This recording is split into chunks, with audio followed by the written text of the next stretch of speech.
اللہ مالک کے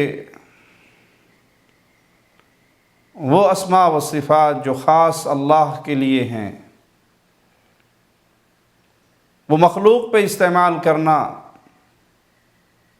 ناجائز ہیں۔ آئیے اس مسئلے پر رسول اللہ صلی اللہ علیہ وسلم کے بعض فرامین کو سنتے ہیں۔ پیارے نبی صلی اللہ علیہ وسلم نے فرمایا،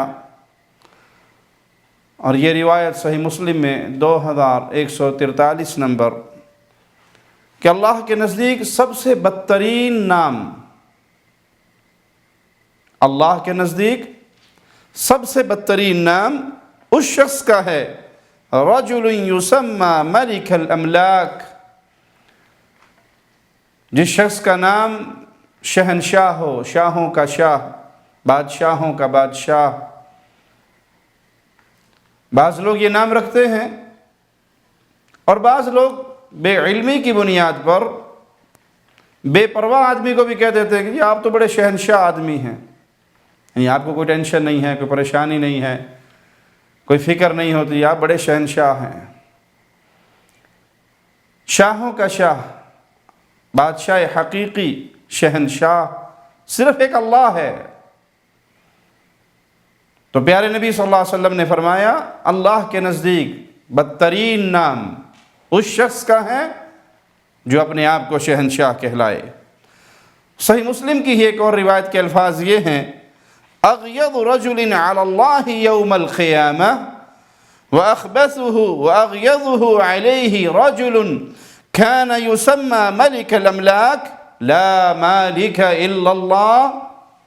قیامت کے دن اللہ کے نزدیک سب سے گندا غضب کا حقدار وہ شخص ہوگا جو اپنے آپ کو شہنشاہ کہلاتا ہے۔ یاد رکھو، بادشاہ صرف ایک اللہ ہے، شہنشاہ صرف اللہ ہے۔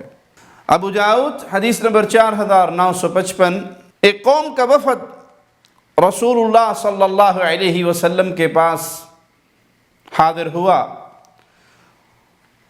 آپ صلی اللہ علیہ وسلم نے ان لوگوں سے سنا، وہ اپنے کسی ایک آدمی کو ابو الحکم کے نام سے پکار رہے تھے۔ پیارے نبی صلی اللہ علیہ وسلم نے اسے بلایا اور آپ نے فرمایا، ان اللہ هو الحکم والیہ الحکم۔ حکم تو صرف ایک اللہ ہے، اصل فیصلہ کرنے والا تو اللہ ہے اور اسی کا فیصلہ چلتا ہے۔ فَلِمَ تُكَنَّ أَبَا الْحَكَمْ، تم نے اپنی کنیت ابو الحکم کیوں رکھی ہے؟ تو وہ جواب میں کہتے ہیں، اللہ کے نبی صلی اللہ علیہ وسلم، میری قوم میں جب اختلاف ہو جاتا ہے، یہ اپنا اختلاف لے کر میرے پاس آتے ہیں، میں ان کا مسئلہ سنتا ہوں اور حل کر دیتا ہوں، دونوں فریق اس پہ راضی ہو جاتے ہیں۔ تو پیارے نبی صلی اللہ علیہ وسلم نے فرمایا، ما احسن هذا فما لك من الولد، یہ تو بہت اچھی بات ہے، یہ بڑا اچھا کام ہے، تمہارا کوئی بیٹا نہیں ہے؟ تو وہ جواب میں کہتے ہیں، اللہ کے نبی صلی اللہ علیہ وسلم، میرے تو 3 بیٹے ہیں۔ آپ نے پوچھا سب سے بڑے کا نام کیا ہے؟ تو انہوں نے کہا، میرے بڑے بیٹے کا نام شریح ہے۔ تو آپ علیہ الصلاۃ والسلام نے فرمایا، فأنت ابو شریح، تو پھر تمہاری کنیت ابو شریح ہوگی۔ فیصلہ کرنے والا اللہ ہے، اصل فیصلہ، اصل قانون اللہ کا چلتا ہے۔ تو اگر کسی کا نام ایسا پیارے نبی صلی اللہ علیہ وسلم کے سامنے آتا تو آپ اس کو فوراً بدل دیتے اور اس کا کوئی اور نام رکھ دیتے۔ حکم بن سعید بیان کرتے ہیں کہ نبی کریم صلی اللہ علیہ وسلم کی خدمت میں حاضر ہوا میں، اور میں نے آ کے آپ کو سلام کہا۔ آپ نے پوچھا، مسمک، تیرا نام کیا ہے؟ میں نے کہا، میرا نام حکم ہے۔ تو پیارے نبی علیہ الصلاۃ والسلام نے فرمایا، انت عبداللہ، آج سے تمہارا نام عبداللہ ہے۔ کوئی بھی ایسا نام جو خالص اللہ کے لیے ہو یا ایسے صرف جو اللہ کی ہو، اس پر مخلوق میں کسی کو پکارا نہیں جا سکتا۔ اور ایسی کوئی چیز اگر اللہ کے نبی صلی اللہ علیہ وسلم کے سامنے سے گزرتی، آپ کے علم میں ہوتی اور آپ فوراً بدل دیتے۔ آپ نے کہا، آج کے بعد تمہارا نام عبداللہ ہے۔